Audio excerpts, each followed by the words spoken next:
আজ বানাবো মসুর ডাল দিয়ে থানকুনি পাতার বড়া। খেতে অপূর্ব লাগবে। তার জন্য আমি মসুর ডালটা 15 মিনিট আগে ভিজিয়ে রেখেছিলাম। একটি মিক্সিং বলে ভেজানো মসুর ডাল আর থানকুনি পাতা দিয়ে একসঙ্গে আমি মিক্স করে নেব।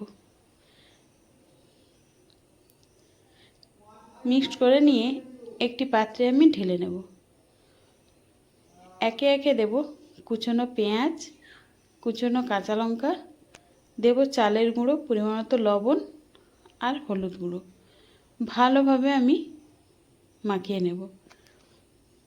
ঝালটা যে যার পছন্দ মতো দিতে পারেন। 5 মিনিট রেখে দেওয়ার পরে কড়াইতে আমি পরিমাণ মতো দিয়ে দেবো সাদা তেল। হাই ফ্লেমে তেলটা গরম হয়ে গেলেই আঁচটা কমিয়ে আমি একে একে বড়াগুলো দিয়ে দেব। কারণ বড়াগুলো আঁচটা বেশি থাকলে ওপরটা লাল হয়ে যাবে, ভেতরটা আর ভাজা হবে না।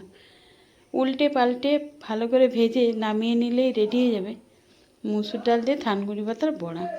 একবার এইভাবে বানিয়ে দেখুন, গরম ভাতে আর কোনো কিছুই প্রয়োজন হবে না।